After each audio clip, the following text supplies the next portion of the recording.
Hello everyone, welcome to GSP. आज हम लोग जीएस सीरीज का सेट 14 करने वाले हैं। आप लोग वीडियो को शुरू से अंत तक जरूर देखिए क्योंकि एग्जाम में एक एक क्वेश्चन और एक एक नंबर बहुत इंपॉर्टेंट होता है। और अगर आपने हमारी प्रीवियस वीडियोस नहीं देखी है तो उन वीडियोस को भी जरूर देखिए। आइए शुरू करते हैं। हमारा क्वेश्चन नंबर 1 है, विश्व की सबसे गहरी झील कौन सी है? तो इसका आंसर होगा बैकाल झील। और बैकाल झील है कहाँ पे? तो बैकाल झील रूस में स्थित है। और इसकी औसत गहराई कितनी है? तो इसकी औसत गहराई 744.4 मीटर है। और यह आप लोगों को ये भी ध्यान रखना है कि ये जो झील है ये मीठे पानी की झील है। नेक्स्ट क्वेश्चन है, बहुत इंपॉर्टेंट क्वेश्चन है ये, कि मानव शरीर में गुणसूत्रों की संख्या कितनी होती है? तो गुणसूत्र मतलब क्रोमोसोम्स। तो इसका आंसर होगा 23 जोड़ा या 46 गुणसूत्र। तो ये आप लोग जान गए कि मनुष्य के शरीर में 23 जोड़ा गुणसूत्र होता है, जिसमें 44 प्लस XY क्रोमोसोम्स होते हैं पुरुष में, और स्त्रियों में 44 प्लस XX क्रोमोसोम्स होते हैं। तो ये जो 22 पेयर हुआ या 44 गुणसूत्र, तो ये पुरुष और स्त्री दोनों में होते हैं, जिनको ऑटोसोम्स बोलते हैं। तो ये जो 23वां पेयर हुआ XY या XX, ये सेक्स क्रोमोसोम होता है। तो इसी से लिंग का निर्धारण होता है। तो जैसे किसी व्यक्ति के बेबी में अगर XY क्रोमोसोम आया तो वो पुत्र पैदा होता है, और XX क्रोमोसोम आया तो पुत्री पैदा होती है। नेक्स्ट क्वेश्चन है, बिलग्राम या कन्नौज का युद्ध कब हुआ था? तो इसका आंसर होगा 1540 में। तो बिलग्राम का युद्ध 17 मई 1540 को हुआ था हुमायूं और शेरशाह के बीच, जिसमें शेरशाह विजयी हुआ था। और इस युद्ध के बाद ही शेरशाह दिल्ली की गद्दी पर बैठा था। नेक्स्ट क्वेश्चन है, किस पंचवर्षीय योजना का उद्देश्य समग्र विकास था? तो इसका आंसर होगा 12वीं पंचवर्षीय योजना। 12वीं पंचवर्षीय योजना अंतिम पंचवर्षीय योजना थी, ये आप लोग ध्यान रखिएगा। इसका टाइमिंग 2012 से 2017 था। और इस पंचवर्षीय योजना का उद्देश्य तीव्र, अधिक समावेशी और धारणीय विकास करना था। नेक्स्ट क्वेश्चन है कि लोकसभा में आंग्ल भारतीय समुदाय के लिए कितनी सीट आरक्षित है? तो ये क्वेश्चन हम लोग प्रीवियस वीडियो में भी बहुत अच्छे से कर चुके हैं, शायद आप लोगों को ध्यान भी होगा।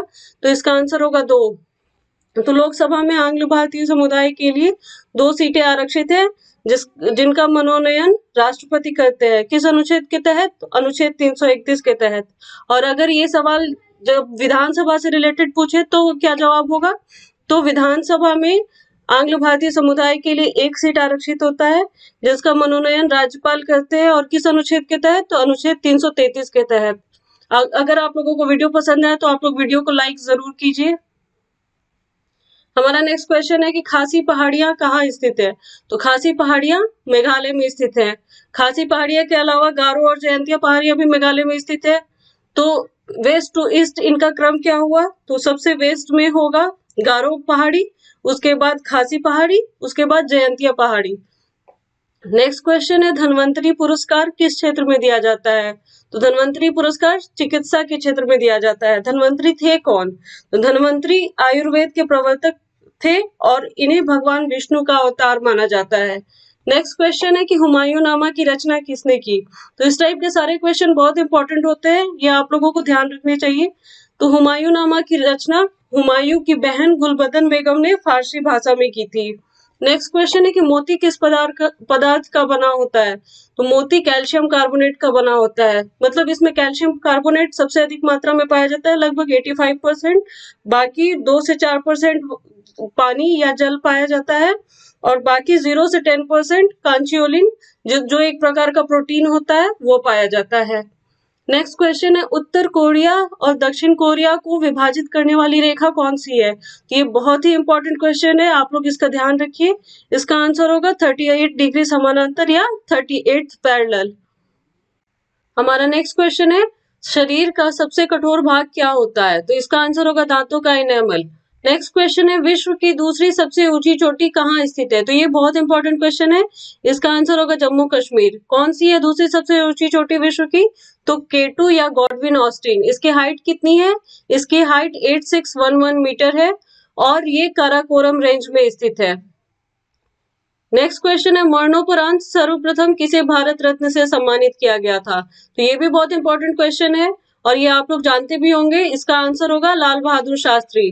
तो लाल बहादुर शास्त्री भारत के दूसरे प्रधानमंत्री थे, और लाल बहादुर शास्त्री ने जय जवान जय किसान का नारा दिया था। एक और बहुत इंपॉर्टेंट फैक्ट है कि 1965 के भारत पाकिस्तान युद्ध के समय भारत के प्रधानमंत्री लाल बहादुर शास्त्री ही थे। लाल बहादुर शास्त्री का समाधि स्थल विजय घाट है, जो कहाँ स्थित है, जो दिल्ली में स्थित है। हमारा नेक्स्ट क्वेश्चन है, संविधान संशोधन का प्रावधान किस भाग में वर्णित है? तो इसका आंसर होगा भाग 20। और किस अनुच्छेद में वर्णित है? तो अनुच्छेद 368 में। नेक्स्ट क्वेश्चन है कि अपनी उदारता के कारण किस मुगल शासक को कलंदर की उपाधि दी गई थी? तो इसका आंसर होगा बाबर को। तो बाबर मुगल वंश का संस्थापक था और बाबर के द्वारा 4 महत्वपूर्ण युद्ध लड़े गए थे। कौन कौन से? तो पानीपत, खानवा, चंदेरी और घाघरा का युद्ध। पानीपत का युद्ध 1526 में लड़ा गया था बाबर और इब्राहिम लोदी के बीच। खानवा का युद्ध 1527 में लड़ा गया था बाबर और राणा सांगा के बीच। चंदेरी का युद्ध 1528 में लड़ा गया था बाबर और मेदिनी राय के बीच। और घाघरा का युद्ध 1529 ईस्वी में लड़ा गया था बाबर और अफगानों के बीच। तो इन चारों युद्धों में बाबर ही विजयी हुआ था, ये आप लोग ध्यान रखिएगा। नेक्स्ट क्वेश्चन है, शरीर से हृदय की ओर रक्त ले जाने वाली रक्तवाहिनी क्या कहलाती है? तो रक्तवाहिनी को क्या कहते हैं? धमनी या आर्टरी। तो आर्टरी का क्या कार्य होता है? आर्टरी प्योर ब्लड को हार्ट से लेके अन्य बॉडी पार्ट्स तक पहुंचाती है, जबकि शिरा या वेन क्या करता है? तो शिरा या वेन का कार्य है कि अन्य बॉडी पार्ट्स से अशुद्ध ब्लड को लेकर हृदय तक पहुंचाना। हृदय मतलब हार्ट तक पहुंचाना। नेक्स्ट क्वेश्चन है कि पृथ्वी पर सबसे अधिक मात्रा में कौन सा धातु पाया जाता है? तो इसका आंसर होगा एल्यूमिनियम।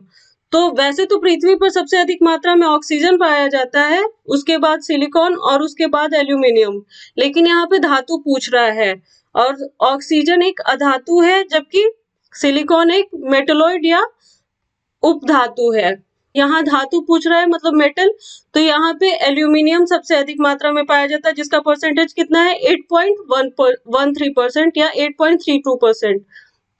नेक्स्ट क्वेश्चन है, स्वामी तुलसीदास किस संप्रदाय से संबंधित थे? तो स्वामी तुलसीदास सगुन संप्रदाय से संबंधित थे। सगुन संप्रदाय क्या हुआ?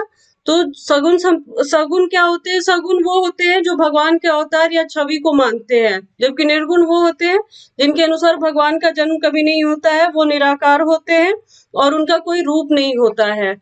नेक्स्ट क्वेश्चन है कि संविधान का अनुच्छेद 352 किससे संबंधित है? तो बहुत इंपॉर्टेंट क्वेश्चन है ये। तो संविधान का अनुच्छेद 352 राष्ट्रीय आपातकाल से संबंधित है। राष्ट्रीय आपातकाल किस स्थिति में लगाया जाता है? तो राष्ट्रीय आपातकाल युद्ध, बाह्य आक्रमण या सशस्त्र विद्रोह के आधार पर लगाया जाता है। राष्ट्रीय आपातकाल की घोषणा होने पर राष्ट्रीय आपातकाल की घोषणा राष्ट्रपति मंत्रिमंडल की लिखित सिफारिश पर करते हैं और इस घोषणा को न्यायालय में प्रश्नगत नहीं किया जा सकता है। तो अब तक भारत में कितने बार राष्ट्रीय आपातकाल लगे हैं? तो अब तक भारत में टोटल 3 बार राष्ट्रीय आपातकाल लगे हैं। पहली बार जब भारत और चीन के बीच युद्ध हुआ 1962 में, फिर दूसरी बार भारत पाकिस्तान युद्ध के समय 1971 में, और तीसरी बार इंदिरा गांधी ने लगाया था भारतीय राष्ट्रीय आपातकाल 25 जून 1975 को। उस टाइम वो भारत की प्रधानमंत्री थी और उस टाइम भारत में राष्ट्रीय आपातकाल आंतरिक विद्रोह के आधार पर लगाया गया था, लेकिन अब आंतरिक विद्रोह को समाप्त कर दिया गया है राष्ट्रीय आपातकाल से। नेक्स्ट क्वेश्चन है कि मुबैयान शैली का जन्मदाता कौन है? तो इसका आंसर होगा बाबर। बाबर और भी बहुत सारा कुछ किया था, जैसे चार बाग बनाने की परंपरा की भी शुरुआत बाबर ने ही की थी। बाबर ने अपनी आत्मकथा लिखी थी बाबरनामा, किस भाषा में लिखी थी? तो तुर्की भाषा में लिखी थी और उसका फारसी अनुवाद अब्दुल रहीम खाना ने किया था। अगर आप लोगों को वीडियो पसंद आया तो आप लोग वीडियो को लाइक, शेयर और सब्सक्राइब जरूर कीजिए, ताकि ज्यादा से ज्यादा लोग इस वीडियो को देख सके और इस वीडियो का लाभ उठा सके। हमारा नेक्स्ट क्वेश्चन है कि कौन सा देश विश्व का अन्न भंडार कहलाता है? तो ये भी बहुत इंपॉर्टेंट क्वेश्चन है, इसका आंसर होगा यूक्रेन। नेक्स्ट क्वेश्चन है कि शारदा एक्ट के तहत लड़कियों तथा लड़कों की विवाह की आयु में क्या परिवर्तन किए गए? तो लड़कियों की विवाह की न्यूनतम आयु मिनिमम एज 14 वर्ष कर दी गई और लड़कों की विवाह की मिनिमम एज 18 वर्ष कर दी गई। तो शारदा एक्ट आया कब था? शारदा एक्ट लॉर्ड इरविन के समय 1930 में आया था। नेक्स्ट क्वेश्चन है, भारत में सर्वाधिक दुग्ध उत्पादक राज्य कौन सा है? उत्तर प्रदेश। उत्तर प्रदेश के बारे में हम लोग पहले भी कर चुके हैं। तो दूध के साथ साथ और क्या क्या वहाँ सर्वाधिक उत्पादन होता है? तो कुछ अन्य फसलें भी हैं, जैसे गेहूं, गन्ना, मसूर, आलू, इन सब का उत्पादन उत्तर प्रदेश में ही सर्वाधिक होता है। और इन सब के साथ साथ कुल खाद्यान्न उत्पादन में भी उत्तर प्रदेश ही सबसे आगे है। हमारा नेक्स्ट क्वेश्चन है, भारत का कोई नागरिक किसी अन्य देश से किसकी अनुमति के बिना कोई उपाधि स्वीकार नहीं कर सकता है? तो इसका आंसर होगा राष्ट्रपति की अनुमति के बिना। तो संविधान के अनुच्छेद 18 में उपाधियों के अंत का प्रावधान है।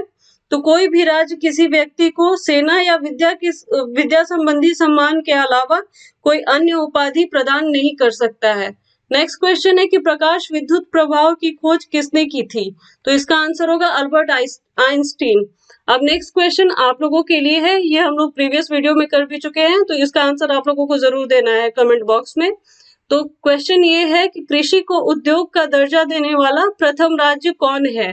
इसका आंसर आप लोग कमेंट बॉक्स में जरूर दीजिए और साथ ही साथ ये भी बताइए कि आप लोगों को वीडियो कैसा लगा। Thank you. जय हिंद।